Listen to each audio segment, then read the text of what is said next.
Seiring berjalannya waktu, tren belanja online sudah mendominasi perilaku belanja masyarakat.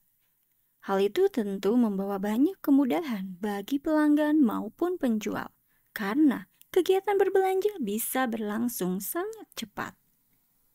Seperti salah satu penjual online yang menjajakan iMac kepada calon pembelinya, dilansir dari akunnya yaitu seorang wanita. Setelah komunikasi via online, mereka sepakat akan bertransaksi malam hari secara offline dengan sistem COD. Di tempat proyek, Sohyun yang murka karena pekerjaan kontraktor yang amburadul membuatnya amat riut. Dia pun melaporkan kejadian tersebut kepada atasannya di kantor, yaitu manajer Kim, dan meminta maaf karena keteledorannya pengerjaan proyek menjadi terhambat. Manajer Kim menanyakan alasan kenapa bisa pengerjaan proyek tidak terkontrol oleh Sohyun. Sohyun pun beralasan bahwa dia disibukkan dengan pindahan rumah. Meskipun manajer Kim kecewa akan hal ini, tapi dia tetap mengingatkan bahwa sebentar lagi Sohyun akan diangkat sebagai pemimpin tim. Jadi diharapkan Sohyun setelah kepindahan rumahnya datang lebih pagi. Sohyun lalu pergi bersama Dahlia. Dia curhat karena saat kepindahan rumahnya, mesin cuci malah rusak. Memanggil tukang reparasi dengan biaya $50 terdengar kemahalan. Dahlia pun menyarankan agar Sohyun membeli mesin cuci bekas. Dia pun merekomendasikan situs bagus untuk jual beli barang bekas. Karena pengalamannya membeli microwave, dia mendapatkan second di harga $50. Padahal harga barunya masih $150. Kondisi microwave yang dia dapatkan juga masih bagus, membuat Sohyun pun tergiur. Manajer Kim lalu menghubungi Sohyun meminta Sohyun segera ke tempat proyek. Sementara itu, penjual iMac tengah bersiap. Dia dihubungi oleh calon pembeli bahwa dia mengutus adiknya yang akan pergi untuk bertransaksi karena dia sedang berhalangan. Tak selang lama penjual iMac kedatangan tamu, dilansir adalah adik yang diutus oleh calon pembelinya. Adik pembeli mengecek kondisi iMac, namun saat akan bertransaksi, tiba-tiba penjual tersebut dilumpuhkan tak berdaya oleh adik calon pembeli. Saat sakaratul maut, penjual menyaksikan dengan santai calon pembelinya memakai ponselnya tanpa dosa. Di tempat proyek, Sohyun dikagetkan dengan para kecoa yang menghampirinya. Dan dikagetkan juga oleh manajer Kim yang datang menghampirinya membawa beberapa makanan. Saat menikmati makanan yang dibawa oleh manajer Kim menawarkan tenaganya untuk memperbaiki mesin cuci milik Sohyun yang rusak. Diyakinkan bahwa manajer Kim berkuliah di teknik, jadi pasti bisa memperbaiki mesin cuci.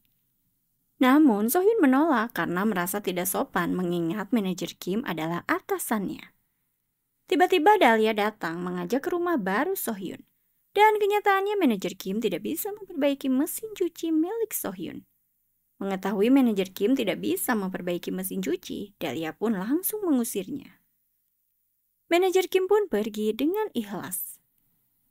Di kediaman si penjual online, si calon pembeli yang merupakan lelaki psiko, dia merampas semua barang milik si penjual dengan menawarkan ke calon pembeli secara online, memakai akun si penjual yang telah dia tiadakan. Barang-barang milik si penjual pun satu persatu laku terjual. Cuan berhasil masuk ke rekening si lelaki psiko.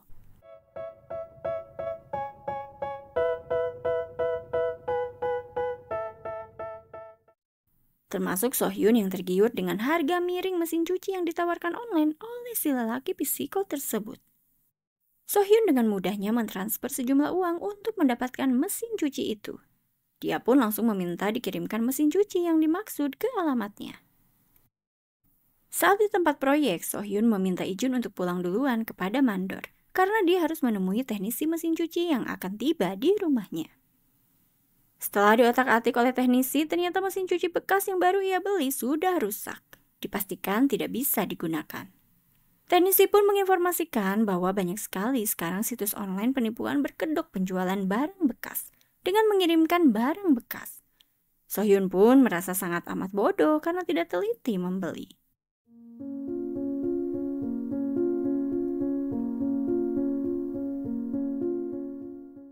Sohyun lalu mencari informasi terkait penipuan barang bekas yang dijual secara online. Esok harinya, dia melaporkan kepada pihak kepolisian atas kasus penipuan pembelian mesin cuci bekas secara online. Mengetahui waktu yang dibutuhkan sampai 4 bulan untuk memulai penyelidikan, membuat Sohyun kecewa berat.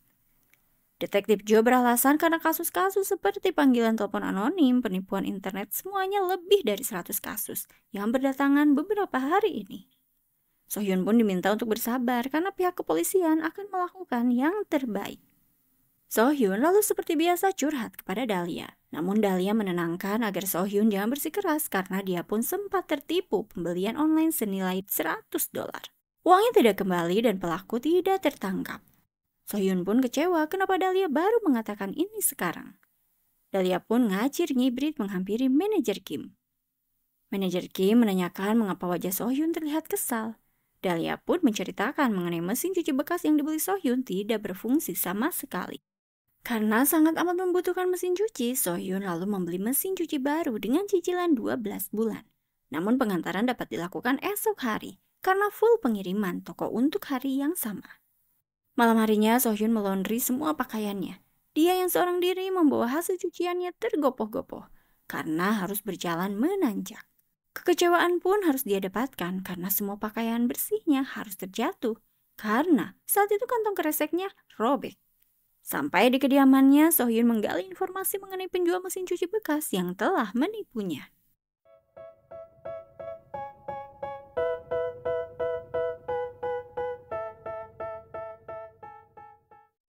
Ditemukan olehnya akun baru penjual yang telah menipunya.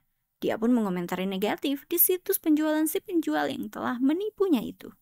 Sampai calon pembeli tidak jadi check out karena mengetahui komentar dari Sohyun.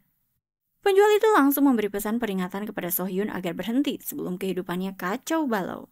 Namun Sohyun yang masih kesel kesedek menantang penjual itu dengan membalas pesan penuh amarah. Si penjual memperingatkan kembali agar Sohyun berhenti sekarang jika tidak kehancuran akan menimpa Sohyun.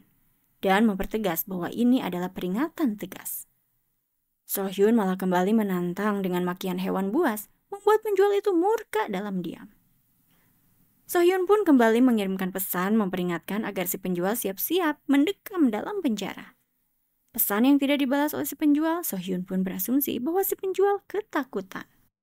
Pagi harinya Sohyun datang terlambat ke kantor. Dia pun dipanggil oleh manajer Kim, beralasan terlambat karena begadang semalaman untuk menangkap penjual mesin cuci bekas yang telah menipunya. Manajer Kim menyatakan selain berangkat untuk kerja lapangan, Sohyun pun harus hadir di kantor tepat waktu. Ini adalah peringatan tegas. Seketika Sohyun kaget mendengarnya karena perkataan peringatan tegas mengingatkan pesan tadi dari si penjual penipu. Saat makan siang, Sohyun yang makan bersama Dahlia menerima telepon dari beberapa orang yang tidak dia kenal. Menanyakan postingan penjualan barang bekas. Sohyun yang kebingungan langsung mengatakan bahwa salah sambung. Sampai di ruangan kerjanya tak henti telepon dari orang yang tidak dikenal terus menghubunginya. Sohyun melihat situs yang ternyata nama dan teleponnya dicantumkan di situs penjualan mesin cuci bekas. Dia pun segera merespon barang terjual agar tidak ada yang mencoba untuk menghubunginya lagi. Sampai di rumahnya saat rehat sejenak, tiba-tiba ada kurir ayam yang mengantarkan pesanan sesuai alamat rumah Sohyun. Sohyun pun mengatakan bahwa dia tidak memesan ayam.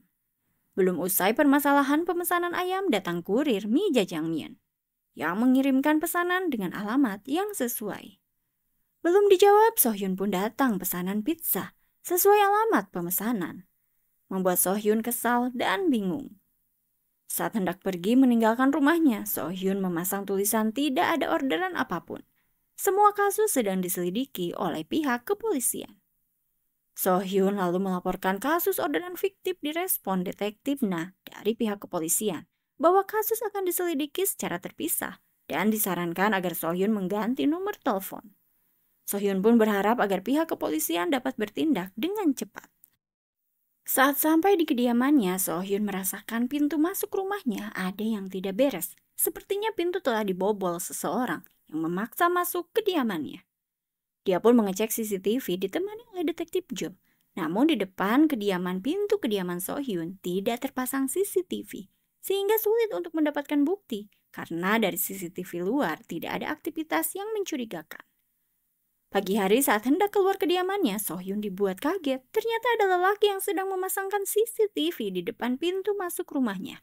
Lelaki itu memberikannya kartu nama, menginformasikan Sohyun dapat menghubunginya bila ada masalah mengenai CCTV. Saat bekerja di tempat proyek, Sohyun menerima pesan dari ibunya yang mengabarinya bahwa AC di rumah ibunya rusak. Sohyun pun diminta untuk mentransfer uang 1,1 juta won untuk pembelian AC baru dengan mentransfer ke rekening Cheol-oh, pemilik ungang elektronik. Saat akan mentransfer, Sohyun pun membatalkannya dan menghubungi nomor ibunya, namun tidak diangkat. Dia pun mengirim pesan kembali kepada ibunya menanyakan kabar ayahnya. Ibunya membalas pesan dengan menjawab ayahnya pergi bekerja. Sontak Sohyun mempertanyakan apakah ayahnya yang sudah tiada pergi bekerja. Dia pun berasumsi jika yang mengirim pesan kepadanya adalah si penipu penjual mesin cuci bekas, bukan ibunya. Malam hari di kediamannya, Sohyun pun tidak dapat tidur. Seketika ada lelaki tamu yang tak diundang membuka pintu mengagetkannya. Diakui lelaki itu bahwa dia adalah pasangannya malam ini. Pacar Sohyun telah mengizinkannya. Sohyun pun langsung menyuruh lelaki itu untuk pergi dan akan memanggil polisi. Setelah lelaki itu pergi, Sohyun mendapatkan pesan dari si penjual penipu, mempertanyakan kenapa Sohyun mengusir lelaki itu. Karena hal itu diminta agar Sohyun mengirimkan uang senilai 5 juta won dalam waktu 5 menit ke rekeningnya. Waktu yang terus berjalan membuat Sohyun kebingungan karena nominal itu cukup besar. Saat waktu telah habis, Sohyun pun kedatangan tamu kembali dengan niat yang sama seperti lelaki tadi. Saat lelaki itu akan menerobos masuk, Detektif Jo segera bereaksi terhadap lelaki itu. Sohyun meminta kepada Detektif Jo agar kepolisian bisa bertindak cepat karena masalahnya sudah mencapai titik ekstrim. Namun Detektif Jo hanya memberikan kartu nama agar Sohyun segera menghubunginya bila terjadi sesuatu kembali. Di kantor kepolisian, lelaki tamu tadi undang yang telah disergap Detektif Jo menginformasikan bahwa dia pernah membeli barang bekas dan dihubungi lewat pesan yang terus mengundangnya untuk memenuhi hasrat seorang wanita yang dilansir adalah pasangan si pengirim pesan. Dia pun mendapatkan adegan video tak senonoh pacar si pengirim pesan. Mengetahui hal itu, Detektif Jo memeriksa ponsel si lelaki itu. Saat sendirian kembali di kediamannya, Sohyun mendapatkan pesan bahwa si penipu penjual telah mengetahui kampung halaman dari Sohyun, histori sekolah Sohyun, dan pekerjaan Sohyun saat ini, membuat Sohyun ketakutan.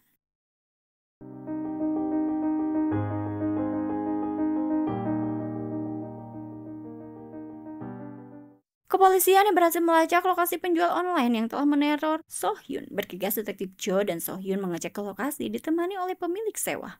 Saat masuk, pemilik sewa kaget karena barang-barang telah kosong. Dan saat Detektif Jo membuka freezer, mereka dikagetkan dengan jasad si penyewa tempat yang tak lain adalah pemilik asli, akun penjual online barang bekas.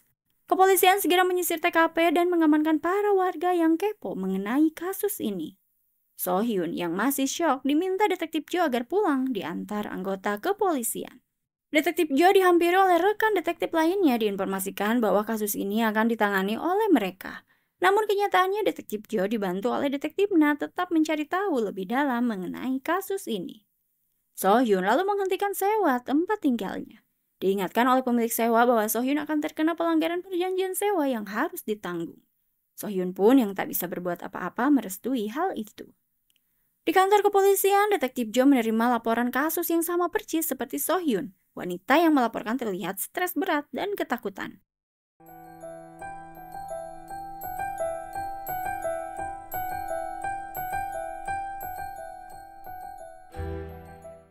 Saat Sohyun baru sampai di kediamannya, datanglah manajer Kim yang sudah ada di depan pintu dan mengkhawatirkan Sohyun. Namun Sohyun meminta agar manajer Kim untuk segera pulang. Tapi manajer Kim memaksa akan menemani Sohyun.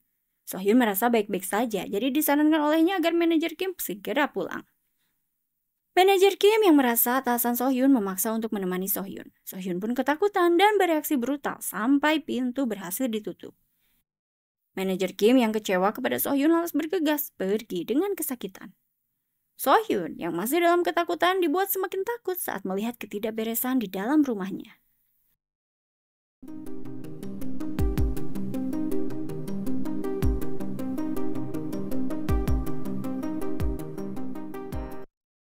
Detektif Jo yang segera datang hendak mengamankan Sohyun yang masih kalut dan semakin stres. Sohyun pun segera mendapatkan perawatan di rumah sakit. Namun, Sohyun bergegas hendak pulang memakai taksi dan dia dihubungi oleh si penjual penipu agar memberikan uang 10 juta won. Sohyun yang penuh ketakutan meminta agar menghentikan semua teror ini bila dia memberikan uang itu. Disanggupi oleh sang penjual penipu dengan catatan jika polisi ikut campur kembali maka semua akan dimulai dari awal. Sohyun pun mematikan ponselnya dengan penuh ketakutan. Detektif Jo yang tidak dapat menghubungi Sohyun menunggu di depan apartemen Sohyun. Namun dia disergap dan dibuat pingsan oleh seorang lelaki berhelm. Lelaki itu leluasa hendak masuk ke dalam kediaman Sohyun, dicegat oleh manajer Kim yang membawa bunga cantik. Sohyun lalu tiba di kediamannya. Dia menyadari ada CCTV di dalam kediamannya. Bergegas dia mengecek ruangan lain. Benar saja, CCTV dengan model yang berbeda terdapat di setiap ruangan.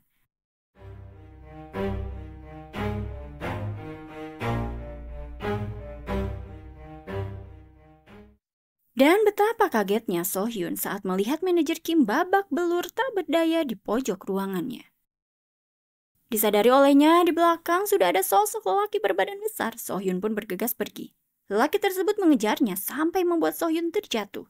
Lelaki itu memperkenalkan diri bahwa dia orang yang telah memasangkan CCTV di luar rumah Sohyun. Membuat Sohyun tak menyangka. Sementara itu, Detektif Na membangunkan Detektif Jo yang tengah pingsan dalam mobilnya. Detektif Jo yang tak kunjung bangun, segera Detektif Na menuju kediaman Sohyun. Bergegas dia mengejar mobil itu langsung menginformasikan kepada Detektif Jo yang baru sadar bahwa Sohyun dibawa oleh mobil berwarna merah melaju dengan cepat.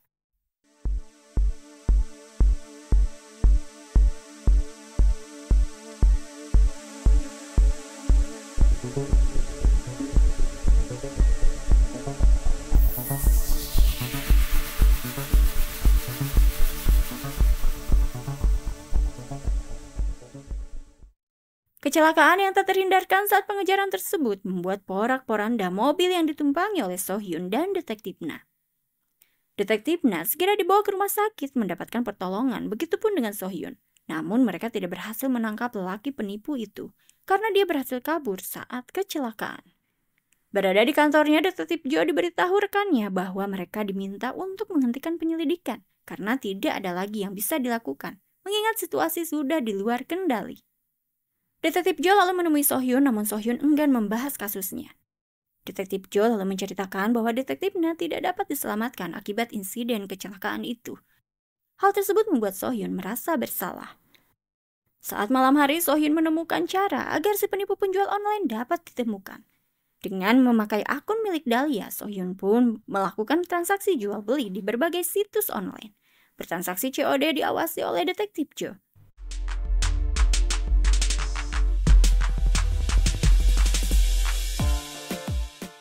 Hingga saat dihubungi oleh Detektif Jo lewat telepon karena akan telat akibat terkena macet. Sohyun pun dikagetkan dengan wajah sang penipu penjual online yang ada di hadapannya. Mengingat dia bertransaksi dengan akun seorang wanita, Sohyun pun pura-pura menanyakan identitas lelaki itu. Beralibi pemilik akun itu adalah adik perempuannya. Namun karena khawatir sudah larut malam, jadi dia yang menggantikannya. Sohyun lalu mengulur waktu beralasan ingin memeriksa status barang. Dia pun bergegas menghubungi Detektif Jo untuk segera datang. Namun, si penipu penjual online menyergapnya dan membiusnya. Lelaki itu lantas memeriksa ruangan, disadarinya gedung ini adalah bukan rumah Sohyun. Mengetahui Sohyun sudah siuman, lelaki ini segera menghampirinya. Dan saat akan mengakhiri hidup Sohyun, Detektif Jo datang membantu menyelamatkan Sohyun yang amat ketakutan. Mereka pun bertarung.